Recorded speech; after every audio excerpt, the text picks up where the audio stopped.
What's up, y'all? Welcome to Revolutionary Fitness Radio, Episode 6.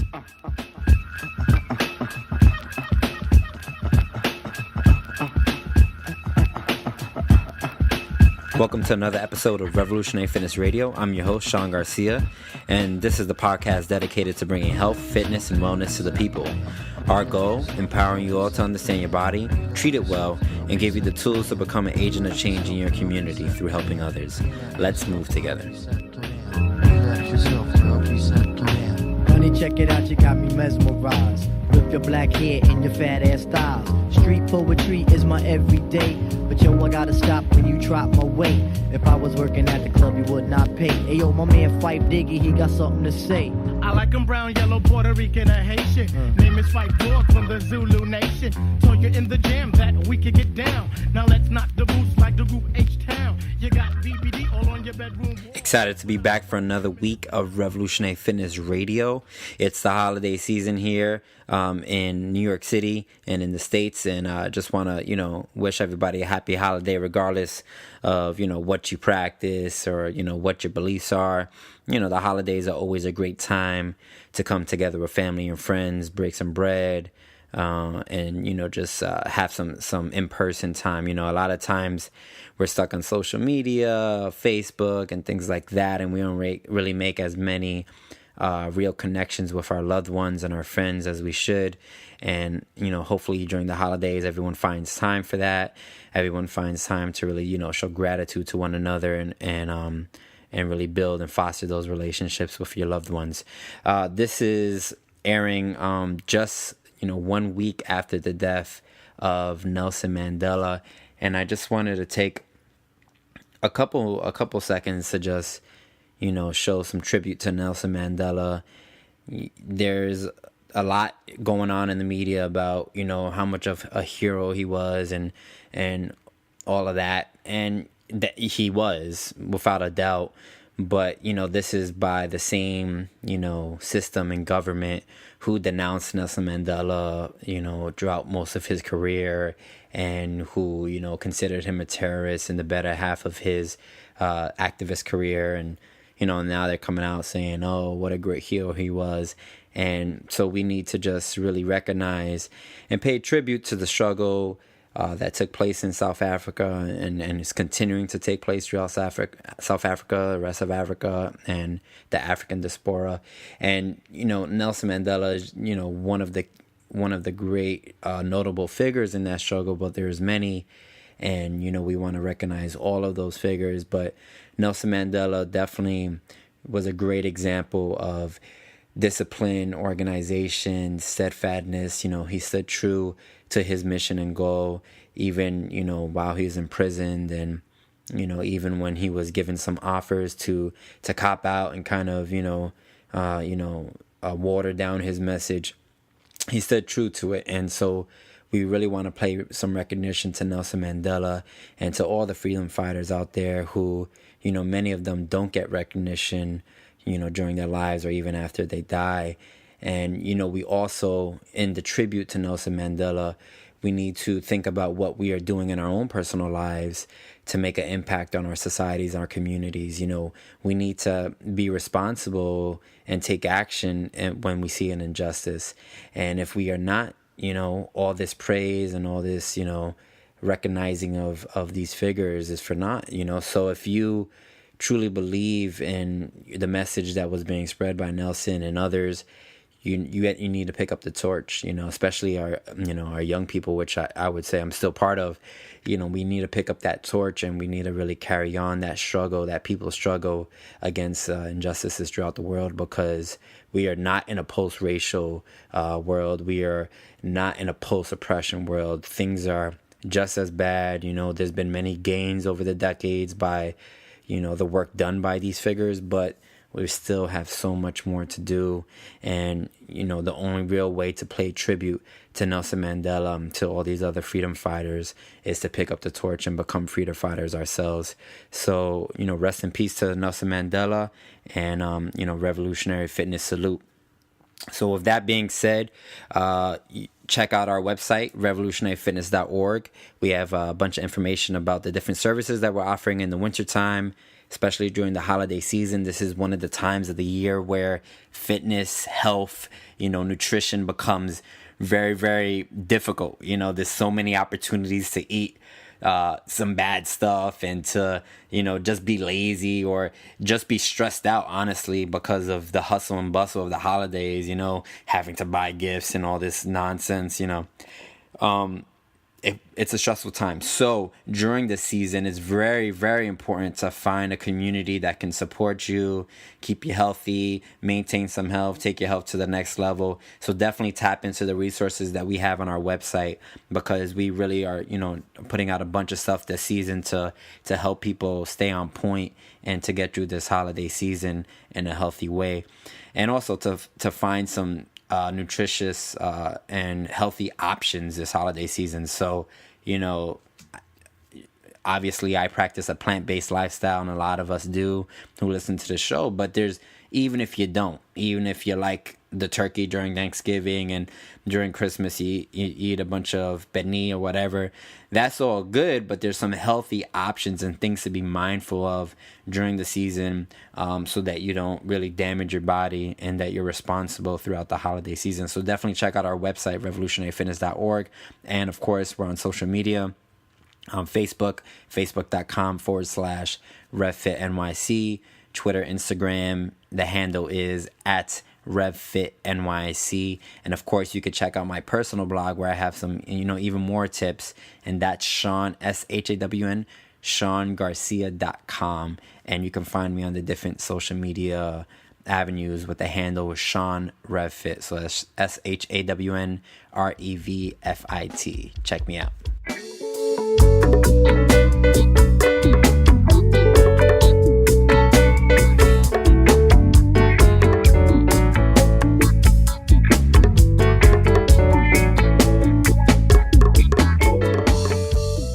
So we're really excited about the guests that we have on for today's show. So for those who have been listening for the past couple of weeks, you know that we're doing a 3-part series talking about yoga for social change.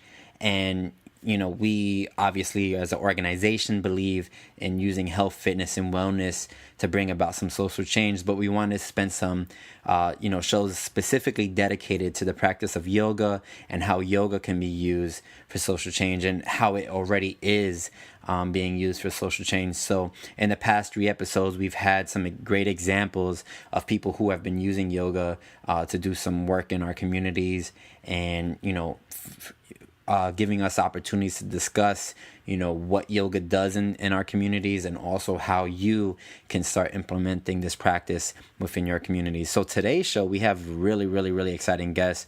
We have Bart from the Lineage Project. So the Lineage Project, I found out about this organization many years ago, even before I really got into health and fitness. And the way I initially heard about them is because they were doing some yoga classes at Rikers.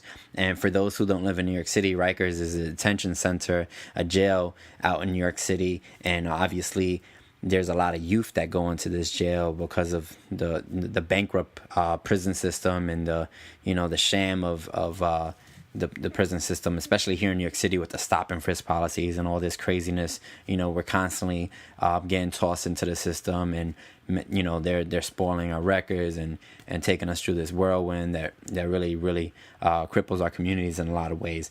But the Lineage Project, basically what they do is they go into these detention centers, and they go into some other places. We'll talk about that too. But they go in there, they provide some yoga and some meditation practices and really help, rehabilitate, transform, and try to break this cycle of poverty, imprisonment. Obviously there's some systematic things that are going on that, can't be dealt with just with yoga, but they definitely infuse it in a place where it really is a mindful practice that would be appreciated. So Bart is on the show. Bart is one of their rehabilitation counselors. He's been working with the organization since 2008, and he stepped into a more formal position with the organization in 2010. Bart holds a master's degree in psychology of culture and religion from a university back in the Netherlands, where he is originally from. And Bart is also a resident in the Bronx and does a lot of his classes out in the Bronx. So definitely enjoy the interview. All right, guys, so we're here with Bart van Melik from the Lineage Project. Very excited to have him on. Bart, what's up, man? I'm good. I'm glad to be here, Sean. We're so happy that you guys could join us and take the time out.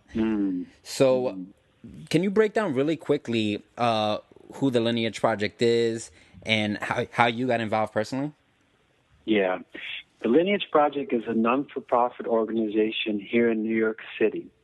And what we do is we offer mindfulness-based practices like yoga, meditation, and discussion to at-risk youth in youth prisons, in suspension schools, and homeless shelters. And I got involved about 5 years ago, and I heard about this organization through my meditation teacher, actually. And he talked about it after a retreat that I've done, and it was a long 6-week silent retreat. And about, let's say, after 4 or 5 weeks, it dawned to me that I felt ready to start offering things I've learned through my meditation and my yoga practice, and I felt ready to share that. And in Holland, I used to work a lot with youth, so the connection was made. I want to offer these great tools to youth. And that's how I found Lineage, through my teacher. He said, you should try that. And I volunteered for a year, loved the work, and then I got the opportunity to start working as a paid teacher. So that's how it happened, Sean. Awesome. So can you go into detail exactly what kind of services you provide, where do you provide them, and what do you guys mean by at-risk youth? Well, I don't like the term at-risk youth, actually. But it basically means young people who are challenged by their surroundings, maybe because of financial reasons, maybe because of being in a situation where it's really hard to learn something in school. So what we do is we go to places where there are kids who are challenged. And so, for example, we teach right now in about 10 what's called suspension schools in New York. And those are schools for kids who are suspended. And it can be suspended from 5 days all the way up to a whole year. We also go to several homeless shelters for families where we teach the kids, but also to a place where there's young adults and they have their own studio apartment and they get help there. We also teach groups of kids who are in a residential treatment facility up in Westchester. And twice a week they come down to a yoga studio and we offer them practice. So we offer many different kinds of places. And the at-risk term, I wish there would be a different term, but it's for kids who face challenges. It can be in all kinds of levels. Yeah, definitely. I mean, most of our audience who's listening to the show are either folks who are coming from the community, probably are youth, or maybe parents. Right. And so obviously they can make a deep connection with, the troubles that you're talking about. What do you think yoga, meditation, and this mindful practice does for these young people? It does several things. Let me tell you guys first about how we do it. Then you already get a sense of the effects it has. That'd be perfect. We work with a real specific model in all of our classes. And the model has 3 parts. We always start with a discussion. So let me give you an example. Like today, for instance, I taught 3 classes. And today the discussion was inspired by wisdom from Nelson Mandela, who passed away last Thursday. Yeah. And so what I did is I invited the kids to reflect on a quote from Nelson Mandela and to see whether it was true or false. Actually, it's a very, very good quote. Let me share it with you. He said this: if you want to make peace with your enemy, you have to work with your enemy. then he becomes your partner. So in that first part of the class, what I did was I asked the students, I said, is this true or false for you? And it was very interesting. There were students who said, yeah, I totally hear what he's saying, especially with difficult people that I'm close with, let's say in my family, I have to work with. And then they also said, I really like that now someone else said, then he becomes or she becomes your partner, and not so much maybe your friend or whatever. He didn't sugarcoat it at all. So in this first part of the class, we always reflect on a certain idea. So that kind of brings a sense of, bringing your mind to a very specific topic. Then the second part of the class, we do movement with awareness. That's how we call it. And then we offer skillful means like yoga. We have a teacher who offers a Tai Chi. I sometimes offer some Qigong movements. And in that second part of our class, we invite the kids into learning how you can release stress in the body. Let's say your shoulders are tight. What can you do? Let's say you have a very painful feeling in the lower back. What kind of skillful movements can you apply to release that tightness in the lower back? Right? And then in the third part of the class, what we do is we offer meditation practice. And we usually start with a sitting practice where we invite the kids to see what it's like to be aware of the body breathing. And to see what it's like to notice all these thoughts that, we are like thinking machines, to just see that process happening. Instead of really getting sucked into the content of the thoughts that arise in the mind, to just go, oh, the mind is racing. It's a lot of thought. I can see it. So in this third part of the class, the students learn a lot about relating differently to what's happening in your mind, and that always is relaxing. So to kind of come back to your question, Sean, what the classes are teaching our students is learning how to relax, learning how to release stress in the body, tightness, and stress in the mind. And the very interesting other byproduct of our classes is that a lot of kids have been saying that they learn how to see that they're not the only one suffering. Especially in that discussion part. All of a sudden they go, wait a minute, I thought I was the only one judging myself. Now I hear that, everybody in the class has that too. So there's a sense of compassion arising for themselves and for others. Yeah, it sounds like a very empowering practice. Just thinking about going through an hour of that, and then going back into whatever stressful situations that you embark on, in your day-to-day activity, because these, we don't want to make like there isn't stress out there and there isn't, right, bad situations, but it's, really being given the ability to deal with them in a mindful way. So do you feel like when you first start with like a new student, for instance, start to practice, do you feel like there's any apprehension or, because I think about me when I was young and I was very resentful and very angry at the conditions in my neighborhood. And if someone told me to sit down and meditate, I would look at them like they're crazy. Do you get any of that? No, never. Awesome. No, I do. We do get that a lot. There's a lot of resistance at first, and it's like this. Sometimes our classes are introduced as, oh, you're going to do yoga. And yes, it has that element, but our classes are a lot more than that. And another thing is when you hear, let's say, someone telling you, oh, let's do yoga, the mind might go into, oh, do I have to do all these pretzel poses, and do I have to be like very, very flexible and limber and all that? And so what we do is in the beginning is we talk about what we're offering. And what's been very helpful is instead of talking about the method so much, we go into what this class is going to do. This is a class to learn how to release stress. Well, if you hear that, it's very different than hearing, oh, you're going to do yoga. right? So instead of focusing on the method, in the beginning, we focus a lot on the effect and the goal of our classes. And then it's a kind of a come and see for yourself. For instance, in the juvenile detention center where we teach,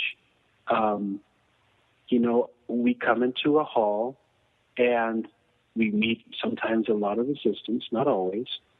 And then I say stuff like, you can bring a horse to the water, but you cannot make it drink. This class is going to be about relaxation. You're the only one who can relax you. We can only perhaps maybe point a little bit. So, yes, we do meet a lot of resistance. And then I think it's a matter of skillful languaging that our kids can at least perhaps try it. And sometimes what happens, Sean, is in the detention center, we are in an open space, right? And some kids who did not participate, we asked them if they can, be a little quiet. I mean, they can just still talk and do whatever. But a lot of them aren't watching us. And then what happened a lot is that the following week, because we show up every week, some of the kids who've been watching us actually join us now. And they said, well, I kind of had to check it out, and this is cool. So it depends. And if nothing works, then I sometimes talk about, sport teams. Like, for instance, basketball coach Phil Jackson, he used a lot of meditation in his training. So I talk about that. But eventually, it really comes down to come and see for yourself. And if you don't want to, that's okay in some settings. Right, definitely. When I initially heard about the Lineage Project it feels like a decade ago or something like that. One of my friends who was doing some work at Rikers had mentioned that your group was doing some stuff there as well. And so, why, I think that was some of your initial work, right? Was in juvenile detention. Why do you think that is something that was necessary work to do? In the juvenile detention center? Yeah.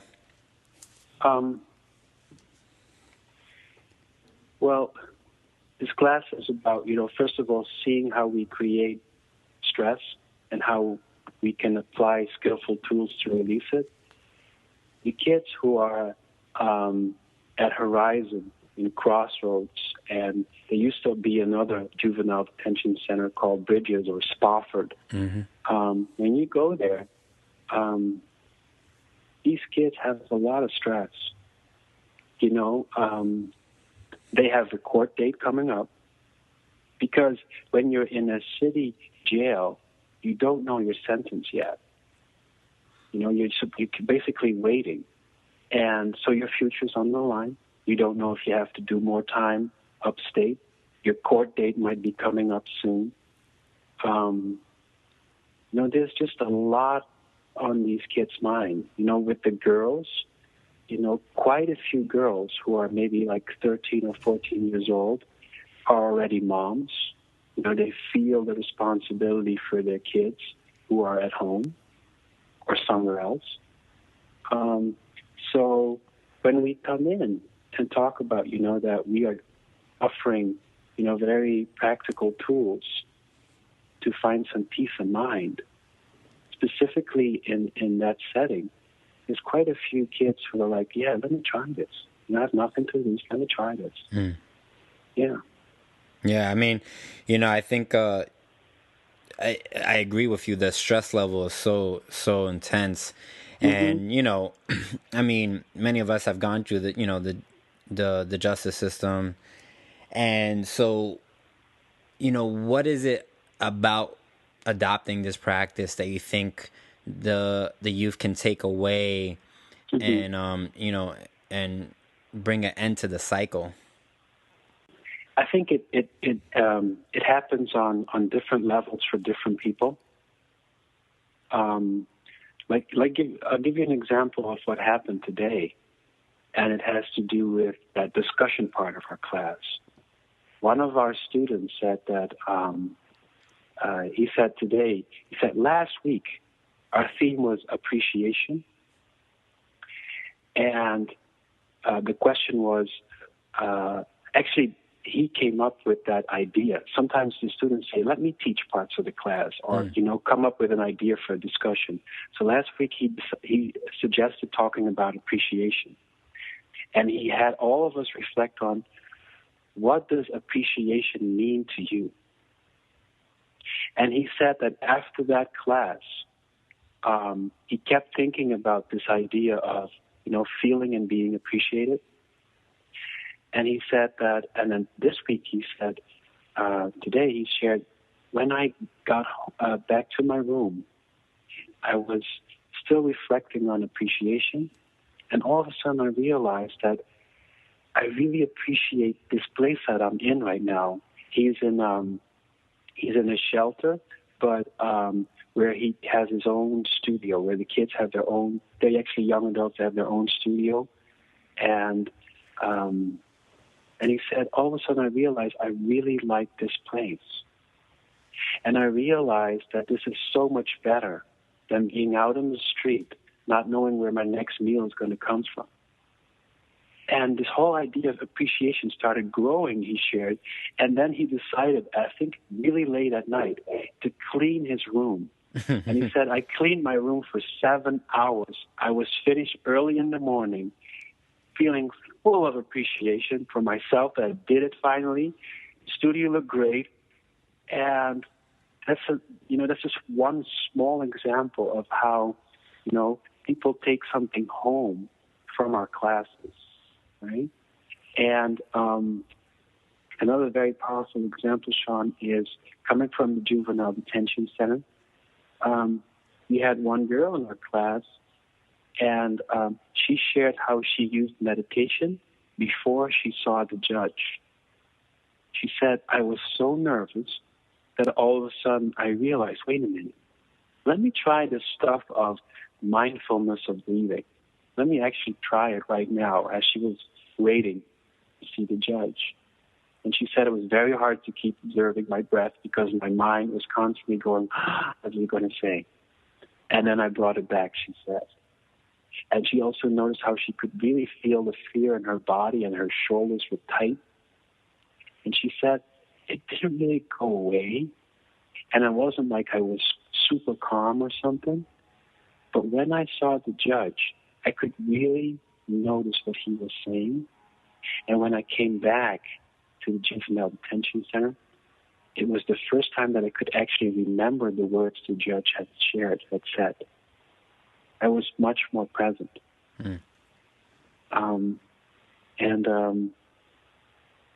So it works in very different ways, and I think that the power of it is that it is empowering.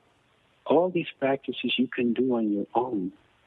As long as you have your body and as long as it's breathing, you have skills to kind of settle back and pause for a moment. And how it really changes also in people's lives in terms of not coming back, for instance, in the juvenile detention center, or breaking the cycle of not having to go back to the suspension school. Students talk about how they pause. Someone is pushing your buttons. One kid said, someone was pushing my buttons again. I already could feel my fist was clenched. And I could feel the urge to punch, but I paused. And then I felt it again, and I paused again. He said I had to pause 3 times. And then it came to me like, this is not worth it. And I just removed myself from the situation. And when I hear that, these are these very small but significant moments that, can be a very big difference. Yeah, that's awesome.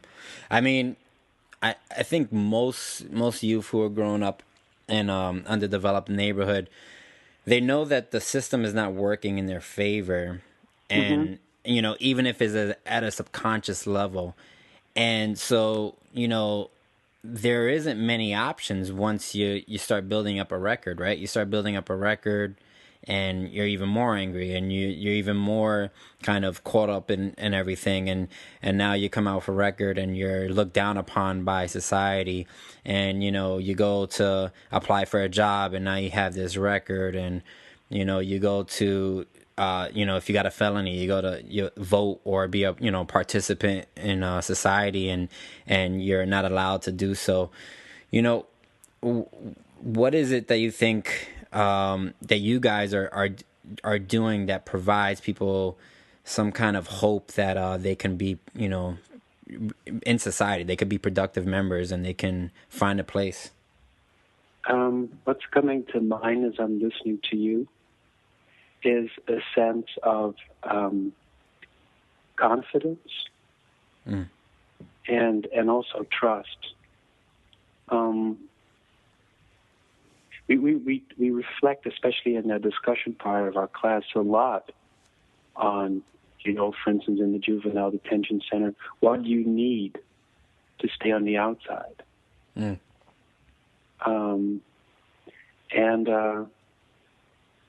But I think what's one of the most practical things that I hear a lot of students take away with them from this is a sense of a little more trust in yourself. I go to the detention center once a week, and I have seen so many kids with the same tattoo that I started to make a theme out of it. The tattoo said, "Trust no one." And the question was, is there somebody that you trust 100%? And a lot of these kids said, no. My trust has been violated a lot. Yeah. Not just by people, but also by the system, We talk a lot about how some kids all of a sudden, get arrested. Or there's the stop and frisk policy. And then what's so interesting is that what we'll do in the class is also invite them to think about, are there elements within yourself that you trust or don't trust? And then it becomes really interesting to kind of see, okay, when the mind, for instance, is worrying about the future, then we talk about, is that something that you can trust?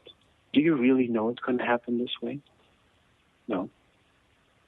And when you think about your gut, you feel your gut. Let's say you meet someone or you're in a certain situation and your gut feels in a certain way. Can you trust that, feeling in the body? A lot of them say, yeah. So, and then we'll do, let's say in our second part of the class, we'll offer balancing poses. Do you trust the body balancing?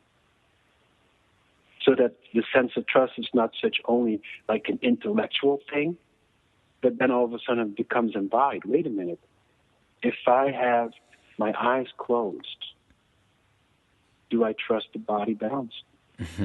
Do I trust this group of people around me when I have my eyes closed, especially, in a juvenile detention center or in a suspension school? And it's your first day. You go like, who are all these people, And then in the last part, when we do meditation, do you trust your body breathing? And then, and this is very interesting, do you trust your awareness that knows you're breathing? Can you trust that?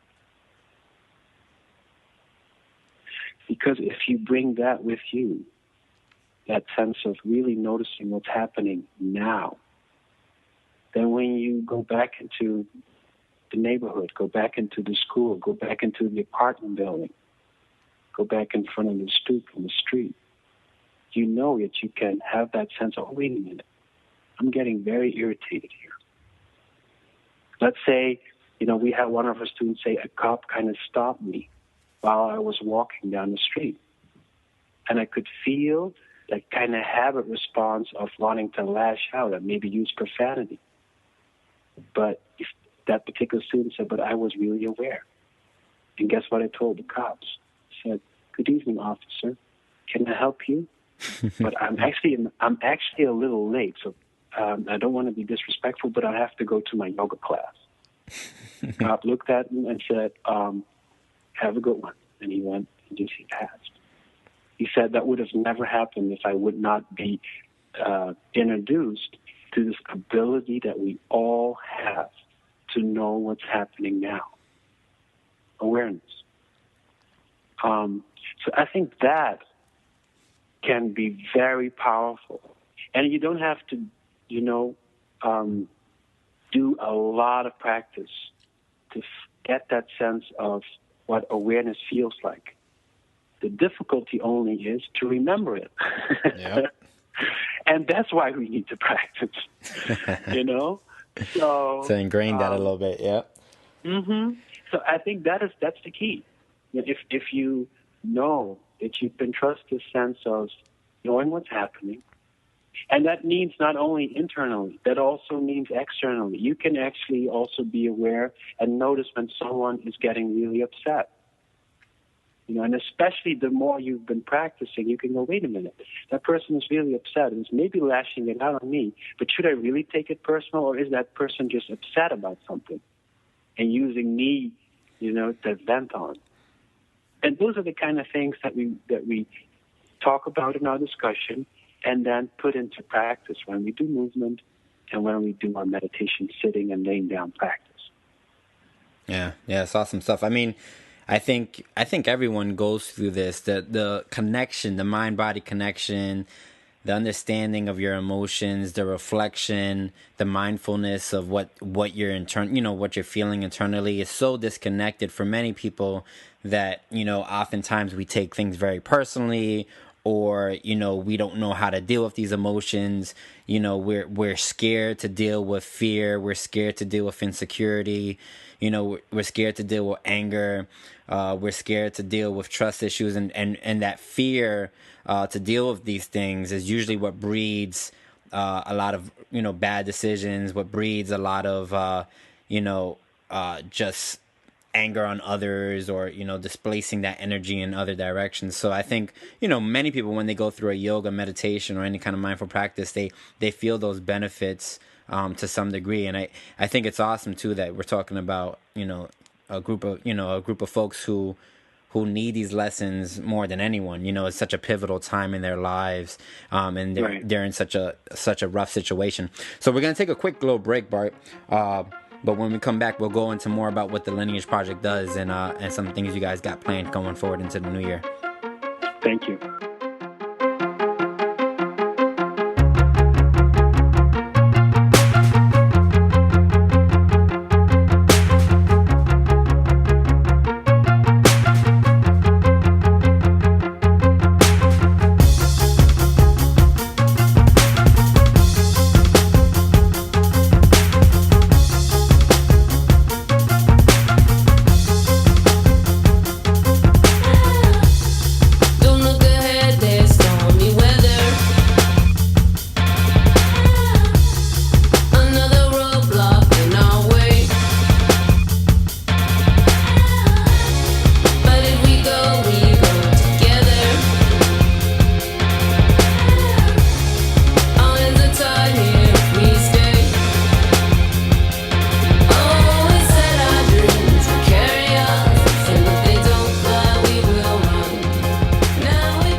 We're speaking with Bart from the Lineage Project.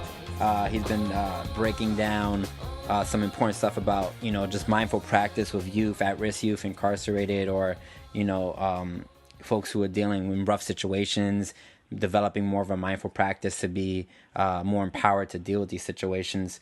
So, Bart, what's the age group that you're dealing with? Who are you working with? Mm-hmm. The youngest kids that we teach are around 12, and I think there's one group of young adults that we teach, and they are in their early 20s. Okay. So 21, 22, so around that age. Pretty big range. So the 12 to 21 range, why do you think it's important to be doing work with this population? I think that's really the time when there's a lot of development going on, intellectually, the body, and I think that's one of those are the key reasons that we decided, okay, this is a group that can benefit a lot and is in developing a lot of the areas that we hope to provide some support. So, and if you go younger, you know, there's a lot of people who also offer practice to younger kids. There's a lot of benefit to that too. But because our classes have a strong element also of reflection, you know, that I talked about in that discussion part of class, I think that was one of the reasons that we at Lineage we started at the age of around 12. Yeah. Yeah, I mean, I'm sure there's a bunch of people who always tell themselves, if I could go back to high school, or if I could go back to this age, you know, what decisions I would have made. And I think the work that you guys are doing at that pivotal stage is really important. You know, that's when people really lay the foundation of who they will become in the future. Not to say that you can't, you know, change your life at any point, but it just becomes harder and harder once you get out of that age range.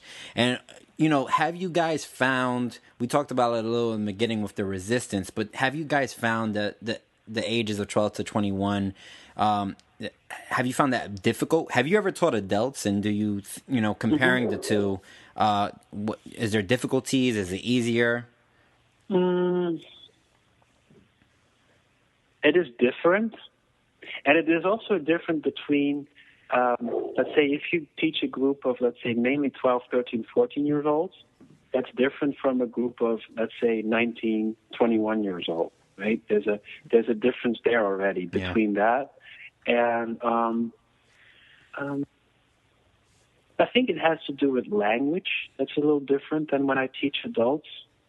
But if the kids are very interested, then there's not a lot of difference between teaching adults and the kids.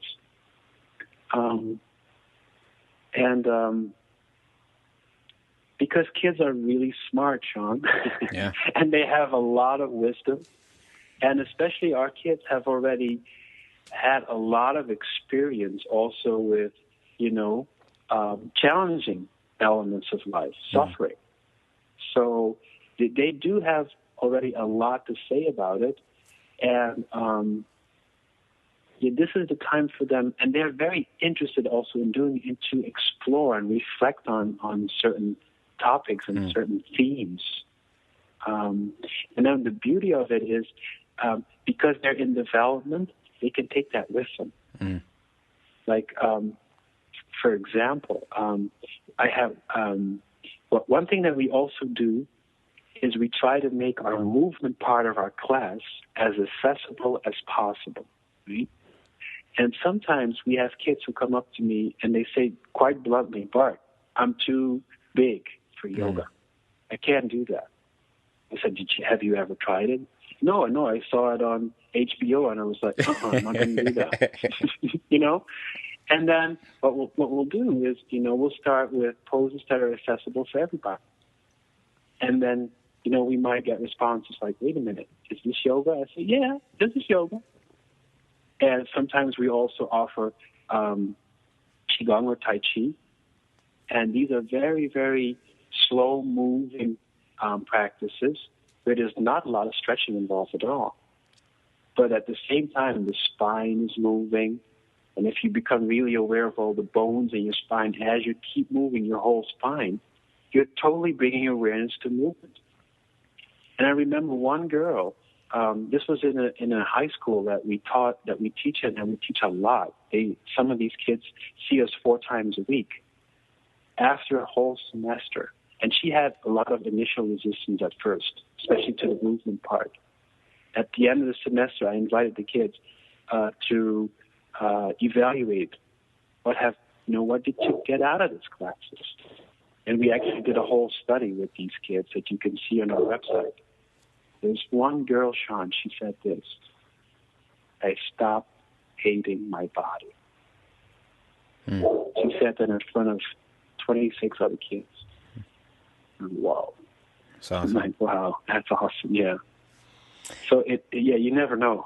Yeah, I mean, because the reason I ask is because when I teach yoga to adults, what I run into a lot is the resistance to, becoming emotional, and the resistance to, like, going to that very delicate place that you can go many times, and I wonder with kids, because I've never really, I've taught here and there, but I've never really taught yoga to kids, and I wonder if they're more receptive to the emotional part. Like, for instance, everyone knows who listens to this show, because I talked about it a couple of shows ago, how my first time practicing yoga, I was around 21.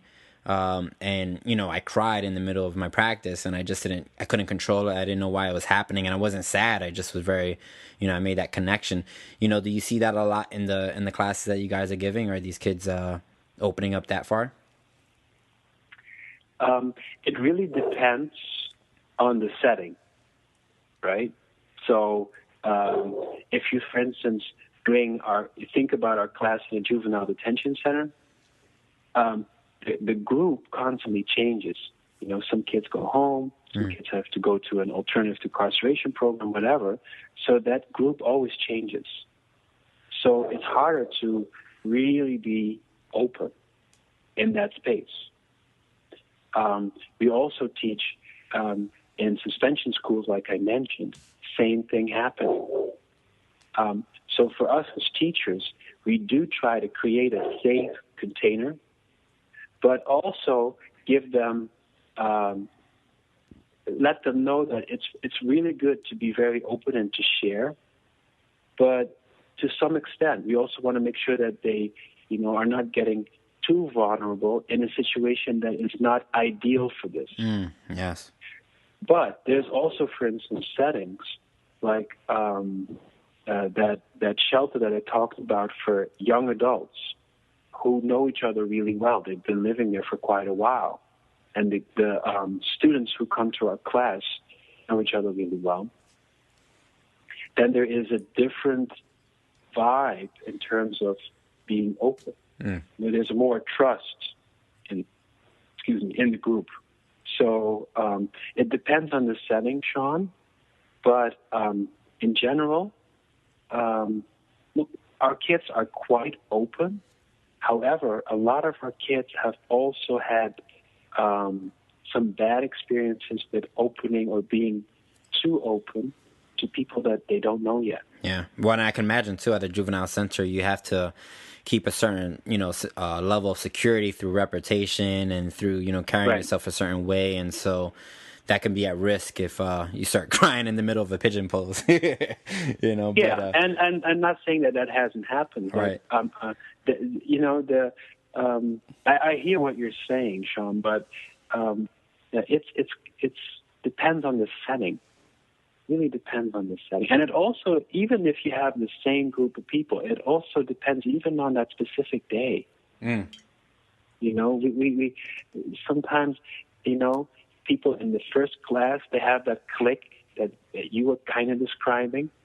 And some students I've seen for a couple of years, and all of a sudden they come after class. They come to me and they go, now I know when you say when the mind is vibrating. I could really see my mind constantly vibrating and thinking, shooting into thought, from thought to thought. But I didn't hop on the train of the content. I just saw it happen. And I go, great. So all of a sudden there's this breakthrough, like, oh, I can see one of the instructions that you guys have given me. Yeah, it's awesome.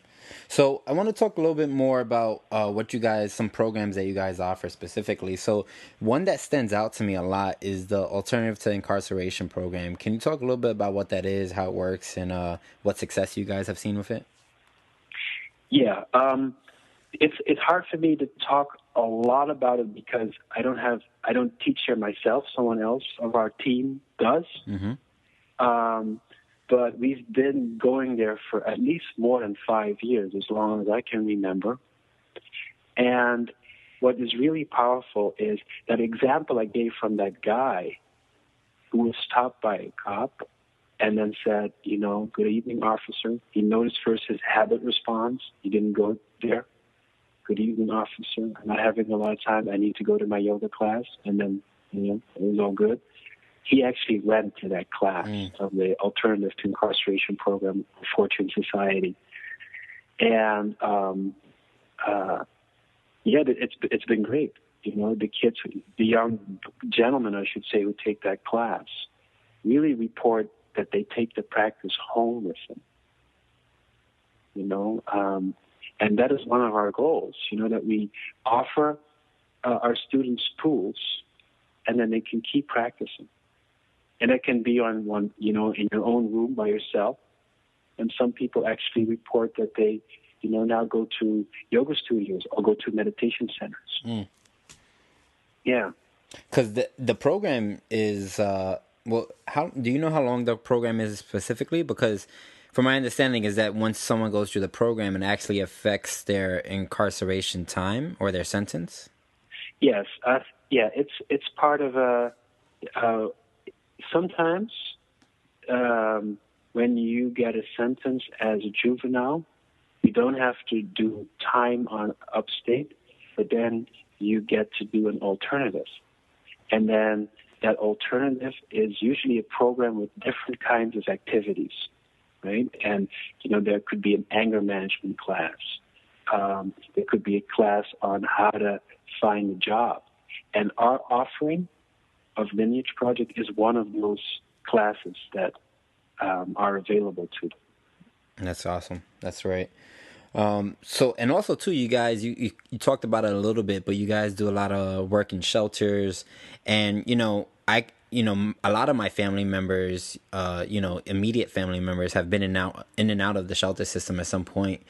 And, you know, I think one of the biggest issues when you're dealing with the shelter system, well, obviously there's a big issue with housing, right? We can talk about the systemic issues and all that stuff and why there's so many people being displaced and so many homeless people. But when you go into the shelters can be scary at times depending on which one you go into. But more so is just this kind of feeling of never being secure, never having your own place, not knowing where you'll sleep tomorrow.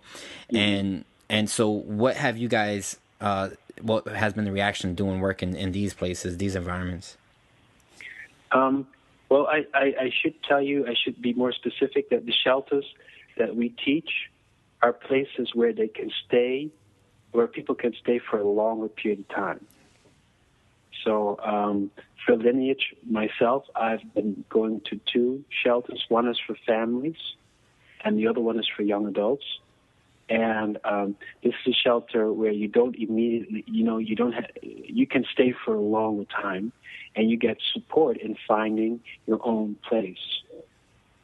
However, most of the kids who are in these shelters know exactly what you just talked about, Sean. And so, for instance, there was this one student I talked about before we had our break, who all of a sudden really appreciated that he now has this place.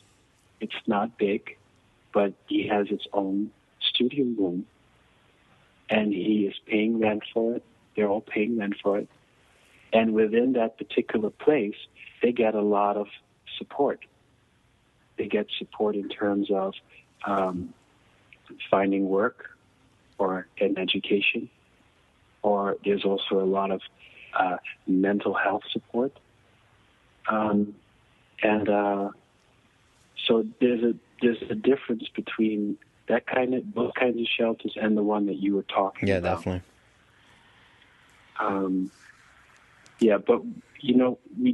But a lot of our kids, unfortunately, have gone through this system or fall back into this system. And another very interesting program that I want to talk to you about, Sean, is we also teach kids who are in a residential treatment facility up in Westchester. And this organization called the Jewish Board for Children's Services, they contacted the Lineage Project, RED, and said, well, we have these kids who mostly live in New York City, and they're about to be discharged. We want to offer them, these mindfulness-based tools that your program offers, and see if you can find a yoga studio where you can do this. And then when they get discharged and go back to their communities, invite them that they can come back for free whenever they want to. And that's been a very good, very cool success. So twice a week, 2 groups of kids come down. We usually have about 10, 12 kids. And the kids who have been discharged still come. And we've really created a local community of practice. So then you get that sense of also continuity of, yoga and meditation practice, especially for kids who are really interested in this. And that's been a fantastic program. That's great. That's great. And what's so great is that our ED, Beth Navon, was able to find 2 yoga studios who were willing to donate the space to us. So that's amazing. I will have all these things linked in the show notes for sure. So if people are interested in all these programs and learning more about them, you can find all the links for that information in the show notes. But I want to see how people can get involved. So I'll give you 3 examples of people, and then maybe you can speak to how they could get more involved. So the first example is maybe there's someone who's listening that is they fall into this category. They're youth. They're in an underdeveloped community. They want to potentially maybe, bring this to their school, or, if they're in a shelter or something, or maybe they're a teacher in this community and they want to bring these kind of services to their community. Is there any options that you guys provide for that? Well, what we do is we don't have a real physical space Lineage Project, but every time when someone from the community, either a school or a community center or whatever, is interested in our services, then please find us on the web, and you'll give that information, and then there will be someone in contact and see if we can work out a way that we can then offer our practices, our program within the community. And that's why we don't have the space, because all of our places happen in the communities. I think we're right now in all 5 boroughs, even on Staten Island. We always joke about that. We're in 5 boroughs, and Staten Island is kind of neglected. So you guys are there. And we're always in the facilities or the centers where the people are. Either schools or, unfortunately, in a juvenile detention center. But that's where we are. Yeah. So if people are interested in our offering, please, reach out to our organization, and we'll take it from there. Got it. And what about the individual who is, maybe they're already a yoga instructor, they're certified, and they want to get into your volunteer program? How's that work? What's the details behind that? Yeah. What we do is, in most of our classes, we have a co-teaching model. So we have a lead teacher, and we have a volunteer. And for people who are interested in offering their skill, we have a volunteer program. And when I say skill, we don't only mean people who are yoga teachers. We are also interested in people who might be feel ready to offer Qigong or Tai Chi. Or they have a very strong meditation background for that third part of our class. So we're not looking per se for people with a yoga background. Then if you're interested, you will be invited to reflect on a few questions. And then what we do is, I think about 4 or 5 times a year, we offer training. Because that training is mandatory to become a volunteer with us. And why? Because then you really start to know that 3-part model of discussion, movement, and meditation, and you learn more about the background of the kids we work with. And you get a lot of hands-on training of how to do it. And you even have to pretend like you're a kid and then you are the teacher, so it's a lot of fun. That's so that awesome. After you've done that training, and hopefully you have time, then we see if we can match you with someone. And then we start with kind of like a short period we call a trial period of 6 weeks to really see if it works for you. And then after evaluating that and it works, and most of the times it fortunately does, then you become a team with your co-teacher and you can keep going there. So that's kind of how it works if you want to volunteer with us. That's great. And the third person I want to describe is, do you guys have any options, or do you have any relationships with anyone who can provide options for maybe, someone who's listening who isn't, doesn't have a education in any of these practices, but is super interested and wants to do this work, or maybe a young person who went through your program, or, who's hearing this radio show and wants to teach? Do you guys have any relationships or any systems for that? Well, if you want to volunteer and you feel like you're not really ready yet to teach, please reach out anyway. Yeah. We've had someone who came in, and turns out that she has really, really great writing skills, and she has been very helpful in writing some of our stories.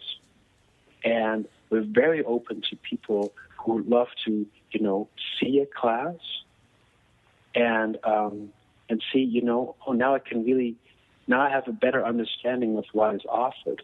And then perhaps all of a sudden realize that there is a skill there that they might be able to use, and then they still go for our training and become a volunteer. So, because if you have experience working with youth, and you do have some meditation and yoga practice, but also a lot of practice maybe in facilitating discussion, then you could still be your skills could still be very valuable. That's awesome.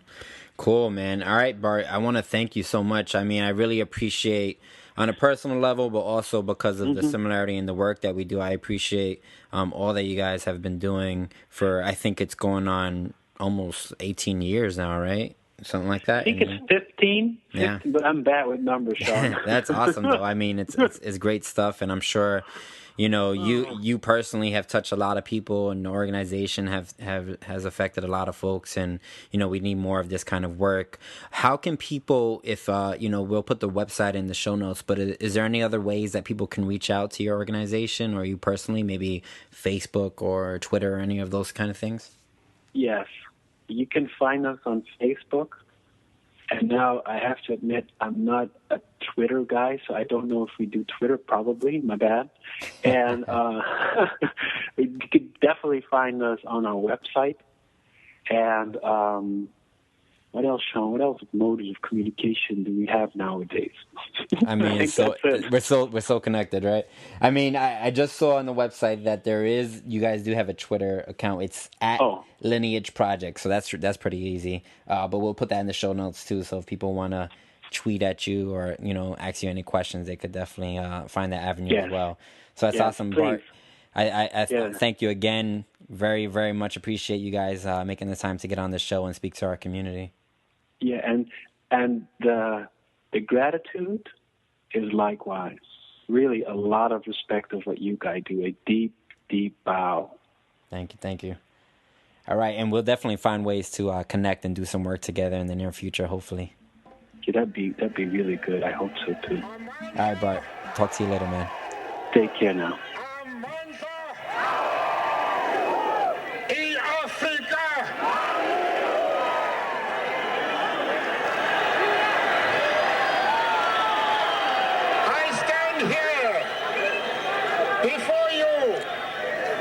Not as a prophet, but as a humble servant of you, the people.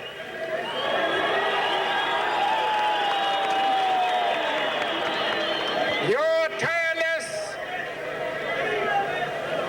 and heroic sacrifices have made it possible for me to be here today.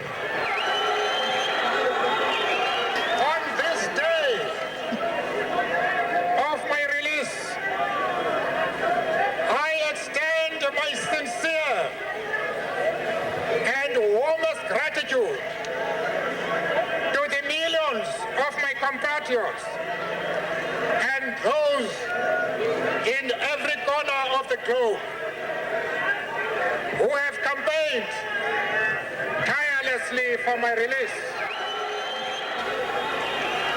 Our march to freedom is irreversible. We must not allow fear to stand in our way. I I have fought against white domination.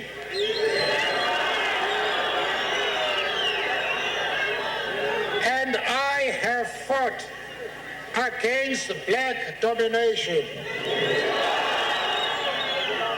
I have cherished the ideal of a democratic and free society in which all persons live together in harmony and